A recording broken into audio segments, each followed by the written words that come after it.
Bonjour. Alors, on est dans les mots du Yoga Sutra, donc qui est un ouvrage qui vient de l'Inde, il y a pour arriver au samadhi, donc à l'état d'unité, il y a une petite liste bien sympathique des 8 phases de la pratique.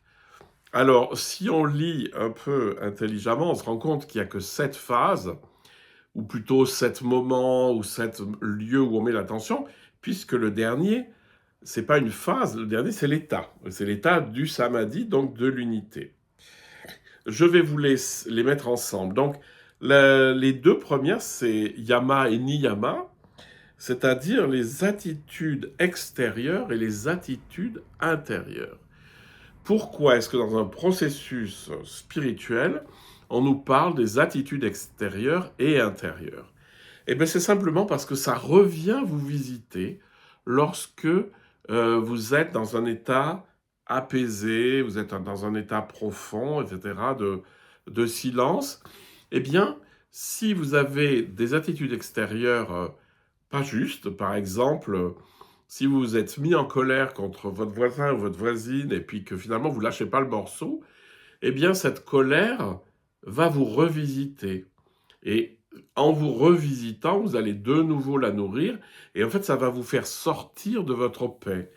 Alors, le Yoga Sutra distingue entre celles qui sont purement extérieures, c'est-à-dire mes habitudes d'action, et les attitudes intérieures qui sont en fait les moteurs des attitudes extérieures.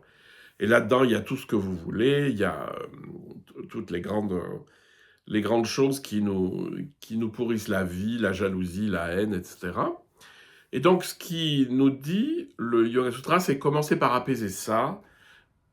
Et il ne le dit pas, mais c'est parce que si vous voulez arriver à un état d'unité, il faut que quand même euh, ça se passe au niveau moral, on va dire, hein. C'est-à-dire que les attitudes intérieures et extérieures, c'est ce qui gère notre agir. Ce qui gère l'agir, c'est ce qu'on appelle la morale ou l'éthique, c'est-à-dire nos règles un peu de conditionnement. Il y en a qui vont vous dire, moi, mon éthique, c'est qu'il ne faut pas marcher sur mes plates-bandes.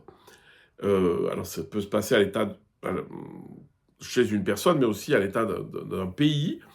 Et ou alors, ben, moi, ce qui m'est important, c'est justement, c'est toujours de gagner du terrain sur les autres, etc.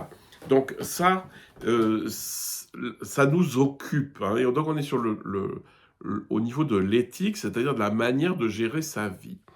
Donc si on apaise dans sa vie les attitudes intérieures et les attitudes extérieures, il y a toutes les chances pour qu'on puisse commencer à pratiquer.